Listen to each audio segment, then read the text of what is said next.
Hi guys, it's Angel Iridescent here and welcome to my video. Now, today's video will be a bit different than anything else I've ever done on my channel, and that's because I'll be reading some Edgar Allan Poe poems. Now, if you like this kind of content, please like, comment, and subscribe. I know personally I love these kinds of videos where you can just sit back and listen to someone reading something a bit spooky to you, and for that same reason, I plan on dipping into making true crime videos in the future. Anyway, without further ado, please enjoy my video. The first poem that we will be reading is A Dream Within a Dream. Take this kiss upon the brow, and in parting from you now, thus much let me avow. You are not wrong who deem that my days have been a dream. Yet if hope has flown away in a night or in a day, in a vision or in none, is it therefore the less gone? All that we see or seem is but a dream within a dream. I stand amid the roar of a surf-tormented shore, and I hold within my hand grains of golden sand.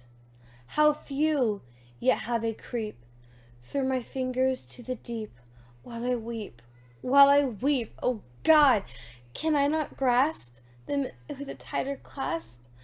Oh God, can I not save one from the pitiless wave? Is all that we see or seem but a dream within a dream?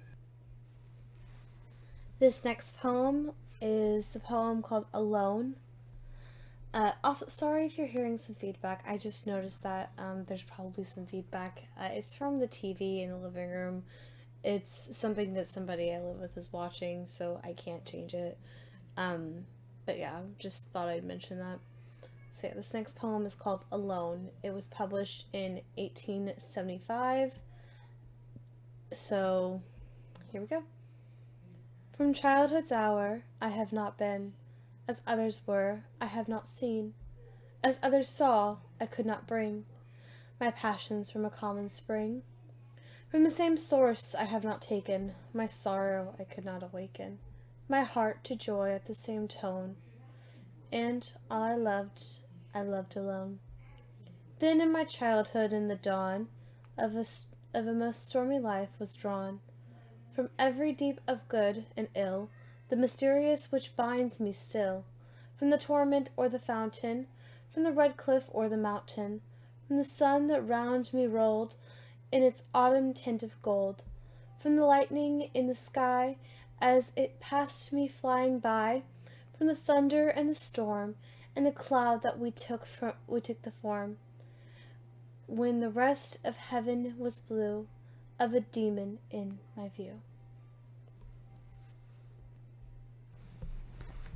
This next poem needs very little introduction. It was published in 1845. This is the poem, The Raven.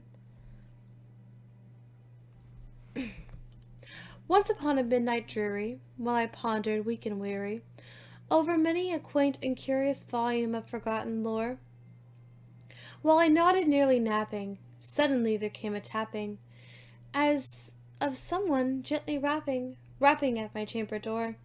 "'Tis some visitor," I muttered, tapping at my chamber door, "only this and nothing more." Ah, distinctly I remember, it was the bleak December, and each separate dying ember wrought its ghost upon the floor.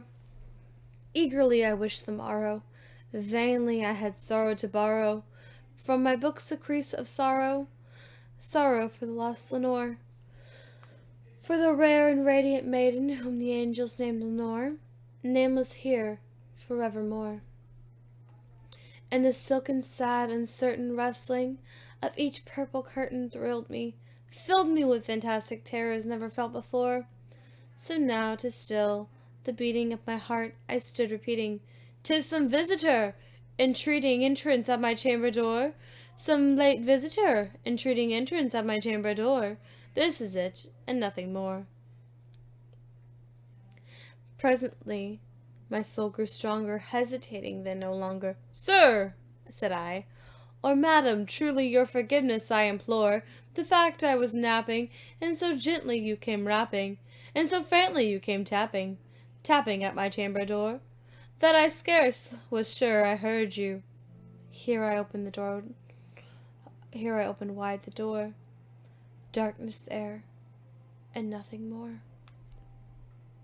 Deep into the darkness, peering long, I stood there, wondering, fearing, doubting, dreaming, dreams no mortal ever dared to dream before. And the silence was unbroken, and the stillness gave no token, and the only word there spoken was the whispered, Lenore. This I whispered, and an echoed murmured back the word Lenore. Merely this and nothing more. Back into the chamber turning, all my soul within me burning. Soon again I heard tapping, somewhat louder than before. Surely, said I, surely that is something at my window lattice. Let me see what thread it is, and this mystery explore.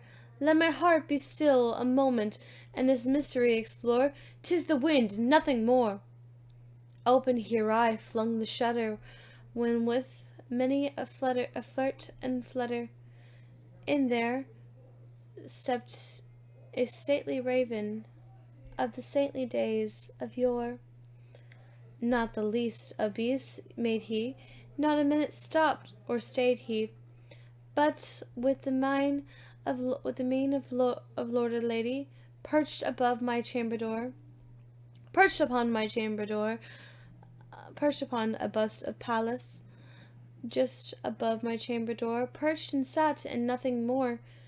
Then this ebony bird, beguiling my sad fancy into smiling, by the grave and stern decorum of the countenance it wore, though thy crest be shown and shaven, thou, I said, art sure no craven. Ghastly grim and ancient raven, wandering from the nightly shore, tell me what thy lordly name is on the night of Plutonian shore. Quoth the raven, nevermore. Much I marvelled this ungainly fowl to hear discourse so plainly, though its answer little meaning, little relevance bore. For we cannot help agreeing that no living human being ever yet was blessed with seeing a bird above his chamber door, bird or beast upon his sculptured bust above his chamber door, and with such a name as Nevermore. But the raven sitting lonely on the placid bust spoke only that one word, as if his soul in that one word he did outpour. Nothing further than he uttered, not a feather than he fluttered, till I scarcely more than muttered, other friends have flown before, on the morrow he will leave me, as my hopes have flown before. And then the bird said, nevermore. Startled at the stillness broken by replies so aptly spoken, doubtless, said I, what it utters is the only stock in store caught from some unhappy master, whom unmerciful disaster followed fast and followed faster, till his songs one burden bore, till the dirges of his hope that melancholy burden bore of nevermore. But the raven still beguiling all my fancy into smiling, straight I wheeled a cushioned seat in front of bird and busted door.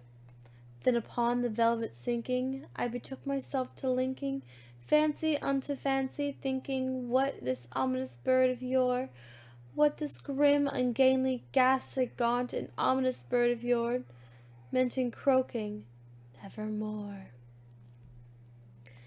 This I sat engaged in guessing, but no syllable expressing to the fowl whose fiery eyes now burned into my bosom's core. This and more I sat divining, with my head at ease reclining on the cushion's velvet lining, that the lamplight gloated o'er, but whose velvet violet lining with the lamp light gloating o'er, she shall press, nevermore. Then methought the air grew denser, perfumed from an unseen censer, swung by seraphim, whose footfalls tinkled on the tuft floor. Wretched, I cried, that God has lent thee, by the angels he hath sent thee, respite and nepenthe from thy memories of Lenore. Quaff, or quaff, this nepenthe, and forget his lost Lenore. Quoth the raven, nevermore. Prophet, said I, thing of evil, prophet still, if bird or devil, whether tempter sent, or whether tempest tossed thee there ashore, desolate yet all undaunted, on this desert land enchanted, on this home by horror haunted, tell me truly, I implore, is there balm in England? Tell me, I implore. Quoth the raven, nevermore. Prophet, said I, thing of evil, prophet still, if bird or devil, by that heaven that bends above us, by the God that we both adore, tell me, this soul with sorrow laden, within the distance, Aden, I shall clasp a sainted maiden, whom the angels name Lenore. Clasp a rare and radiant maiden, who the angels name Lenore. Quoth the raven, nevermore. Be that word our sign in parting, bird or fiend, I shrieked, upstarting. Get thee back into the tempest and in the night's Plutonian shore. Leave no black plume as a token of that lie thy soul hath spoken. Leave my loneliness unbroken. Quit the bust above my door. Take thy beak from out my heart, and take thy form from off my door. Quoth the raven, nevermore. And the raven, never floating, still is sitting on the pallet, bust of Pallas, just above my chamber door, and his eyes have all the seeming of a demon's that is dreaming, and the lamplight o'er him streaming throws his shadows on the floor, and my soul from out that shadow that lies floating to the floor shall be lifted nevermore. That one was a little bit difficult. I have a mild case of dyslexia, and so I also have a bit of a speech impediment, and so if I was stuttering and messing up on that one, I am so sorry, but I'm not changing it. I'm not going to edit it out, because that's going to be too much, it's going to be too much stuff, there's going to be too many things to edit out, and it's not going to make sense if I do that, and I can't re-record this, or else I might end up losing my voice. So I hope you guys enjoyed that part of the video. Again, sorry about my stuttering. So, speaking of Lenore, though, because we were kind of on the topic of Lenore, the Raven, our next poem that we'll be reading is Lenore, published in 1845.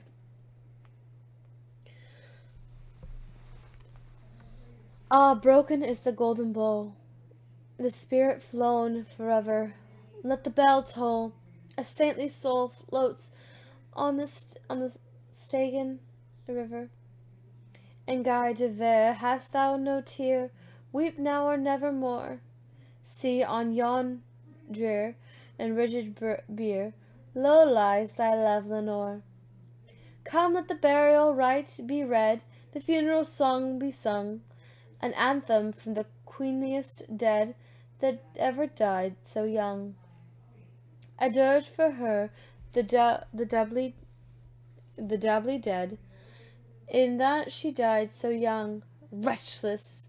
Ye loved her for her wealth, and ye hated her for her pride, and when she fell in feeble health, ye blessed her that she died. How shall the ritual then be read, the requiem how be sung? By you, by yours, the evil eye, by yours the slanderous tongue that did to death the innocents that died and died so young. Peccavimus, yet rare, not thus, but let a Sabbath song go up to God, so solemnly the dead may feel no wrong. The sweet Lenore hath gone before, with hope that flew beside, leaving thee wild for the dear child that should have been thy bride. For her the fair and debonair that now so lowly lies, the life upon her yellow hair, but not within her eyes. The life still there upon her hair, the death upon her eyes. Avaunt!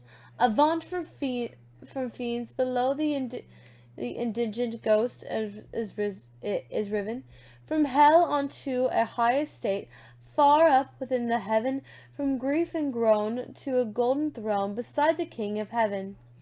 And let no bell toll then, lest her soul amid its hallowed mirth catch the note as it doth float up from the damned earth. And I, to-night my heart is light, no dirge will I appraise, but wrapped in the angel on her flight with a paean of old days. Again, do not know if I read that correctly, but I hope I did a good job in that one.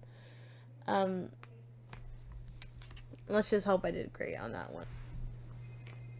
This next poem is the poem that made me fall in love with Edgar Allan Poe. And sorry, I'm losing my voice now. It's Annabel Lee and was published in 1849. So here we go. It was many and many a year ago, in a kingdom by the sea, that a maiden there lived whom you may know by the name of Annabel Lee. And this maiden she lived with no other thought than to love and be loved by me. She was a child, and I was a child, in this kingdom by the sea. But we loved with a love that was more than love, I and my Annabel Lee, with a love that the winged seraphs of heaven coveted her and me. And this was the reason that long ago, in this kingdom by the sea, a wind blew out of a cloudy by night, chilling my Annabel Lee, so that her high-born kinsman came and bore her away from me to shut her up in a sepulchre, whatever that is, in this kingdom by the sea. The angels not half so happy in heaven when envying her and me. Yes, that was the reason, as all men know in this kingdom by the sea, that the wind came out of a cloud, chilling and killing my Annabel Lee. But our love, it was stronger by far than the love of those who were older than we, of many far wiser than we, and neither the angels in heaven above, nor the demons down under the sea can ever dissever my soul from the soul of the beautiful Annabel Lee. For the moon never beams without bringing me dreams of the Annabel Lee, and the stars never rise but I see the bright eyes of the beautiful Annabel Lee. And so all the night tide, if I lay down by her side, of my darling, my life and my bride, in her sepulchre there by the sea, in her tomb by the side of the sea. I hope I said that one word right. Oh my gosh, the raven made me lose my voice. Well, thank you for watching my video. I hope you enjoyed those 5 wonderful poems by Edgar Allan Poe. He was an incredibly talented writer, and if you're interested in reading a few more of his poems, I've put the link to the website and each poem in the description below. If you like this type of content, please be sure to hit that like button and subscribe, and I will hopefully see you in my next video. Thank you guys so much for watching.